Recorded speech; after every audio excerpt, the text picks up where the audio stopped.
तो पिछले वीडियो में हमने मिरर फार्मूला निकालना सीखा था, वो भी कॉनकेव मिरर के लिए हमने निकाला था।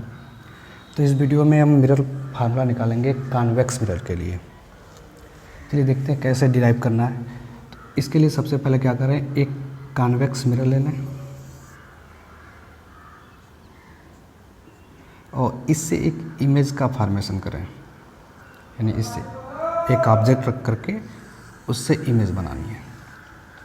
तो चलिए मान लें यहाँ पे एक ऑब्जेक्ट रख लिया जिसका नाम दे दिया हमने BA, ठीक, AB BA कुछ भी बोले। तो एक ऑब्जेक्ट है जिसका इमेज बनाना है। इमेज बनाने के लिए हमें पता है 2 रेज़ हमें चाहिए B से जाने वाली, 2 किरणें हम B से लेके जाएंगे। तो यहाँ पे इसका मान लिया फोकस है और उसके जस्ट उतनी ही दूरी पर सेंटर ऑफ कर्वेचर यानी वक्रता केंद्र हो गया, ठीक है। चलिए यहाँ से एक रेज़ ले गए पैरेलल। तो रूल पता है कि अगर रेज़ प्रिंसिपल एक्सिस के पैरेलल है, मुख्य अक्ष के पैरेलल है, तो परावर्तन के बाद, रिफ्लेक्शन के बाद वो फोकस से जाएगी। तो ये फोकस इसका ये है, चूँकि ये लाइट तो इधर जाएगी, दूसरी तरफ जा नहीं सकती, कलर्ड है, तो यहाँ हमने इसको फोकस से जाता हुआ दिखा देंगे। ये लगेगा ऐसे कि फोकस से जा रहा है रिफ्लेक्ट होकर कैसे, ठीक है। एक रेज हो गई। दूसरी रेज एक चाहिए, तो दूसरी रेज कहीं से भी ले सकते हैं। चलो मान लिया हमारा ये पोल है, तो अगर यहाँ पोल से ले रहे हैं, ये एक रेज हम ले गए पोल पर। तो चलें पोल पर पता है, अगर पोल के लिए रूल बताया था कि जितने एंगल पे आया था रेज उतने ही एंगल पर रिफ्लेक्ट होकर के चला जाएगा। तो जितने एंगल पर आया उतने एंगल पर रिफ्लेक्ट होकर के चला गया। अब ये दोनों रिफ्लेक्टेड रेज, परावर्तित किरणें आपस में कहीं भी मिलेंगी नहीं, तो इनको पीछे बढ़ाया, ये तो पीछे बढ़ा ही है, इसको और थोड़ा सा स्टेटस से पीछे बढ़ा दें। ये दोनों एक दूसरे को यहाँ पे इंटरसेक्ट कर गए, तो यहाँ पर इमेज बन जाएगी B की। चलिए मान लिया बन गया B डैश, और यहाँ से परपेंडिकुलर सीधे लंबवत खींच दें नीचे, तो यहाँ मिल जाएगा A डैश। तो इस तरह से हमने एक कॉन्वेक्स मिरर से AB का इमेज बना लिया, A डैश B डैश। अब उसके बाद फिर वही पिछले टॉपिक की तरह सभी दूरियों को मानेंगे। तो मिरर से ऑब्जेक्ट की दूरी को क्या मानते थे, U। मिरर से, पोल से इमेज की दूरी को क्या मानना है, V। और इमेज से फोकस की दूरी को क्या मानना है, फोकल लेंथ, फोकस दूरी स्मॉल f। ये दूरियाँ हो गई। अब 2 सिमिलर ट्रायंगल्स इसमें भी खोजें। तो यहाँ पे देखिएगा एक सिमिलर ट्रायंगल ये BAP और दूसरा B dash A dash B, दोनों सिमिलर हैं, ठीक है। और इसी तरह से यहाँ पे इस पॉइंट को मान लेते हैं M और यहाँ से परपेंडिकुलर ड्रा कर देते हैं MN। तो एक 2 सिमिलर यहाँ भी मिल जाएंगे, एक ये ट्रायंगल मिल जाएगा MNF और दूसरा B dash A dash F, ये दोनों भी सिमिलर हो जाएंगे। अब ये दोनों सिमिलर कैसे हुए, देखिए 2 एंगल 90 डिग्री है, 90 एक और इक्वल होना चाहिए। तो देखिए ये एंगल ऑफ इंसिडेंस है, ये एंगल ऑफ रिफ्लेक्शन है, आपतन कोण परावर्तन कोण दोनों बराबर होंगे, और इसके सामने ये है, तो ये इसके बराबर होगा, तो दोनों आपस में बराबर हो गए। तो ये दोनों एंगल बराबर हो गए, 90 बराबर हो गए, दोनों समरूप हो गए, सिमिलर हो गए। वैसे यहाँ ये एंगल दोनों में कॉमन है, इस बड़े वाले ट्रायंगल में भी, छोटे वाले में भी, और ये एंगल 90 है, 90, तो ये भी सिमिलर हो गया। तो 2 पेयर हमें सिमिलर के मिल गए। तो इनके लिए देखें, अगर पहले ट्रायंगल ले लेते हैं, कौन सा, BAP, और दूसरा ट्रायंगल हो जाएगा B dash A dash B, B dash A dash B। ये दोनों सिमिलर हैं, समरूप हैं। तो सिमिलर ट्रायंगल्स की क्या विशेषता थी कि करस्पॉन्डिंग साइड का रेशियो सेम होता है, ठीक है।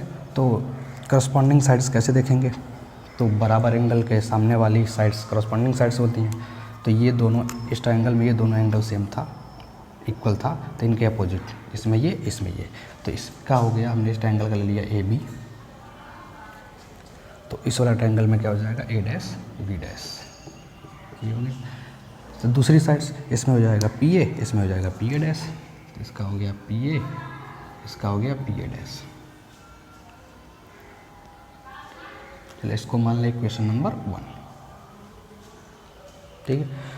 अब इसी तरह से दूसरा जो पेयर हमारा यहाँ बनना था, कौन कौन सा ट्रायंगल, एक था MNF और दूसरा हो जाएगा B dash A dash F। B dash A dash F. तो इनमें भी करस्पॉन्डिंग साइड का रेशियो सेम होगा, तो इसमें क्या हो जाएगा एम एन, इसमें हो जाएगा ए डैश बी डैश, इसकी करस्पॉन्डिंग हो जाएगी एन एफ और इसका हो जाएगा A dash F is equal to N F on A dash F. चलें इसमें हो देखें, अगर हमने इस मिरर छोटा कर दिया, इसका प्रेशर द्वारक छोटा कर दिया, तो एन कहाँ चला जाएगा, एन जाएगा पी पर। छोटे मिरर के लिए एन चला जाएगा पी पर, और जब एन पी पर चला जाएगा तो जो एन ए डैश दूरी थी वह पी ए के इक्वल हो जाएगा, पी ए डैश के इक्वल। जो एन एफ था वो पी एफ के इक्वल हो जाएगा। तो N A dash equal to हो गया पी ए डैश, और एन एफ इक्वल हो जाएगा पी एफ के।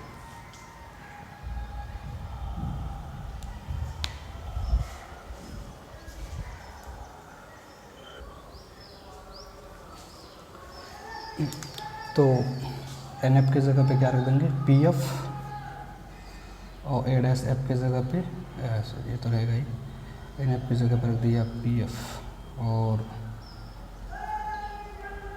N A dash. और देखें ए डैश एफ को क्या कर सकते हैं, ए डैश एफ को अगर तोड़ दे दो पार्ट में, तो यहाँ से ले सकते हैं P F minus P A dash, क्योंकि पी ए डैश पता है, पी एफ पता है, ए डैश एफ नहीं पता। तो इसको तोड़ देंगे तो P F A dash F की जगह पे क्या लिखा, P F minus P A dash.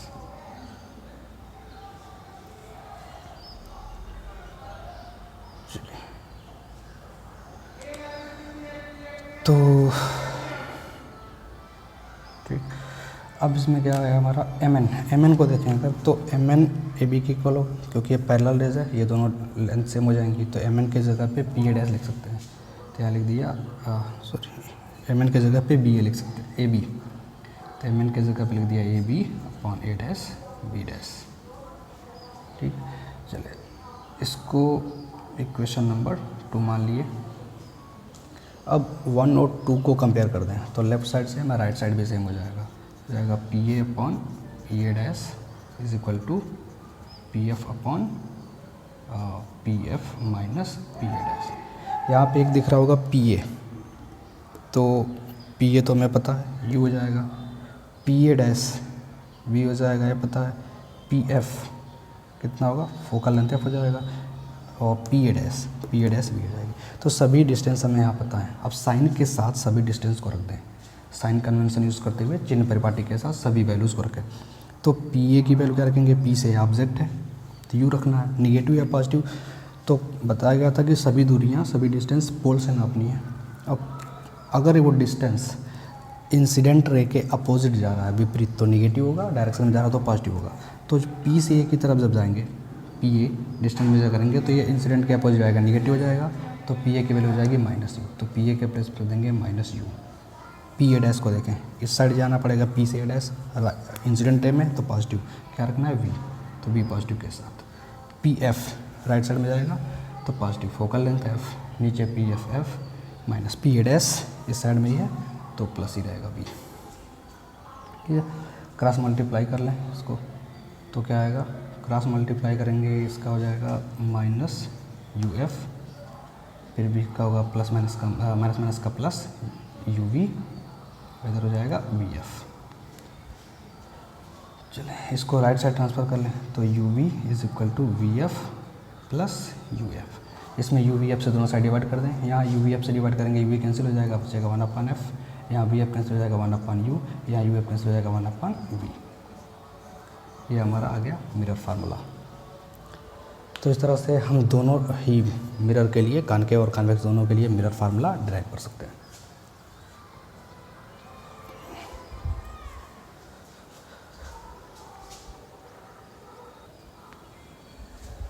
चलिए तो हम नेक्स्ट टॉपिक अब स्टार्ट करेंगे, relation between radius of curvature and focal length. वक्रता त्रिज्या और फोकस दूरी में रिलेशन निकालना सीखेंगे।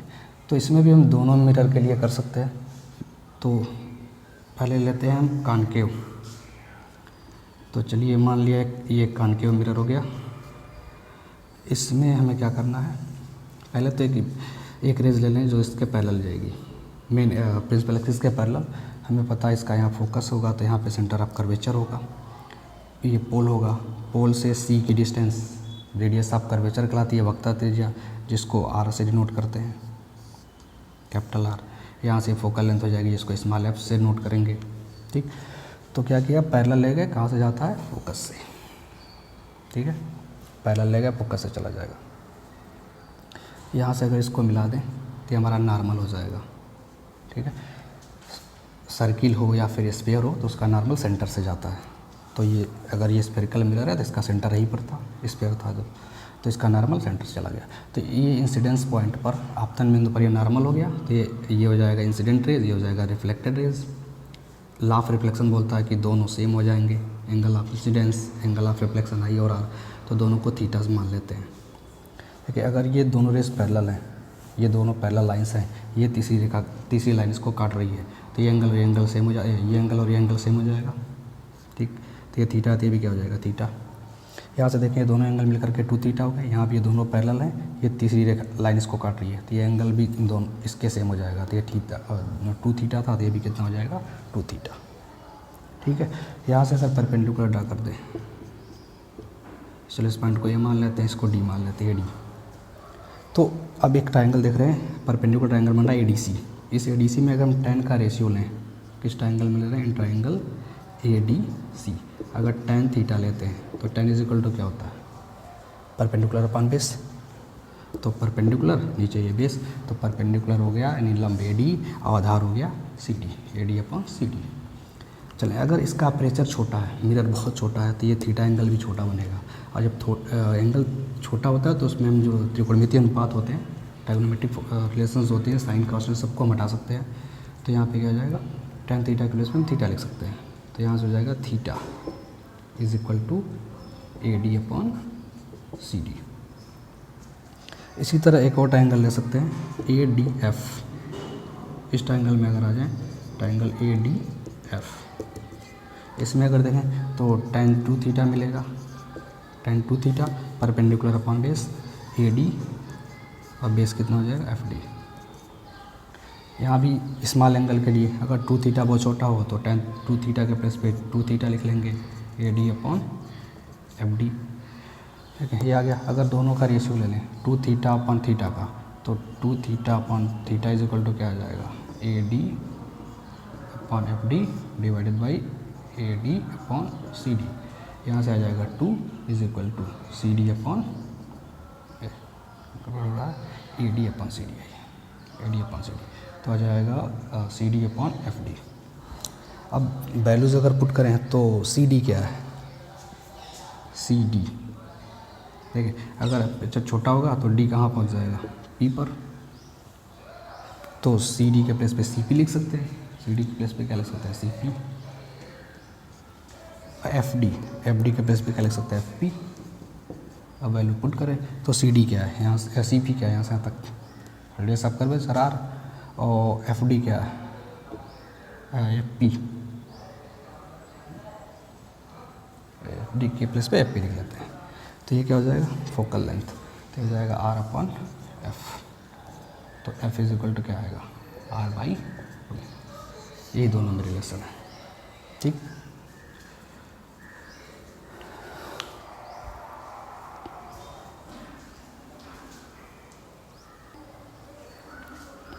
चलिए तो नेक्स्ट टॉपिक देखते हैं, लीनियर मैग्निफिकेशन, रेखीय आवर्धन।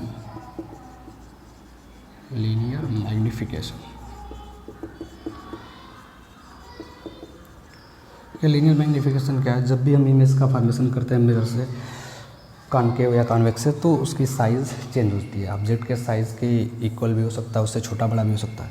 तो कितना टाइम्स इमेज की साइज़ बढ़ गई या घट गई, वो हमारा लीनियर मैग्निफिकेशन है। तो इसको डिफाइन कैसे करेंगे कि इमेज की साइज़, कि इमेज का साइज़ क्या है और ऑब्जेक्ट की साइज़, यानी प्रतिबिंब और वस्तु की साइज़ का जो रेशियो होता है, अनुपात होता है, उसको हम नाम देते हैं लीनियर मैग्निफिकेशन। यानी image of size upon object of size, ये बन जाएगा लीनियर मैग्नीफिकेशन। चलो इसके और ये तो सिंपल डेफिनेशन है, जनरल फार्मूला है। इसको और थोड़ा सा मॉडिफाई करें फार्मूले को, तो मान लिया हमने एक मिरर ले लिया और इससे एक ऑब्जेक्ट रखते हैं, इमेज बनाते हैं, और फिर इस फार्मूले को u, v एंड f के पदों में टर्म में रिप्रेजेंट करने की कोशिश करते हैं। तो चलिए मान लिया इसका ये फोकस, ये हो गया सेंटर ऑफ कर्वेचर। चलिए कोई एक ऑब्जेक्ट रखा, एक रेज ले गए पैरेलल, कहाँ से जाएगा, फोकस से। दूसरी हमने ले ली पोल से, पोल यहाँ पे जितने एंगल पे आया उतने एंगल पे रिफ्लेक्ट हो जाएगा, चल जाएगा। दोनों रेज जहाँ भी कटिंग, यहाँ पे बन गया हमारा इमेज। चलिए अगर सब्जेक्ट को मान लेते हैं ए बी, तो इमेज को मान लिया ए डैश बी डैश। ये ऑब्जेक्ट की हाइट मान लेते हैं h है, इमेज की हाइट को मान लेते हैं h डैश है। ठीक, ऑब्जेक्ट की डिस्टेंस को u मानते हैं और इमेज की डिस्टेंस को v मानते हैं। ठीक, तो इसमें अब क्या करना है, हमें चाहिए लीनियर मैग्नीफिकेशन, तो हमें चाहिए इमेज की साइज़ और ऑब्जेक्ट की साइज़। तो इसमें भी सिमिलर ट्रायंगल पहचाने। सिमिलर ट्रायंगल्स कहाँ बनना है, देखिए ये एंगल और ये एंगल सेम होगा, angle of incidence, angle of reflection, तो और ये 90-90 हो जाएंगे दोनों, तो दो एंगल सिमिलर हो गए दोनों। तो अगर ये दोनों ट्रायंगल सिमिलर हैं तो इनमें करस्पॉन्डिंग साइड्स का रेशियो सेम हो जाएगा। तो इसमें हो जाएगी साइड ए बी, इसकी ए बी की इक्वल के सामने, ये दोनों एंगल सेम है, इसके सामने ए बी, इसके सामने ए डैश बी डैश, दोनों के करस्पॉन्डिंग, दोनों का रेशियो लिया। दूसरी साइड करस्पॉन्डिंग क्या हो जाएगी, इसमें पी ए और इसमें पी ए डैश, तो P A upon P A dash. ठीक है, अब इसमें हम क्या कर रहे हैं, वैल्यूज़ पुट कर दें साइन के साथ। तो ए बी जो इमेज की हाइट है उसको हमने एच माना, ये प्रिंसिपल एक्सिस के मुख्य अक्ष के ऊपर है, और कहा था ऊपर की तरफ साइड डिस्टेंस पॉजिटिव मानते हैं, तो इसको हम पॉजिटिव लिखेंगे प्लस एच।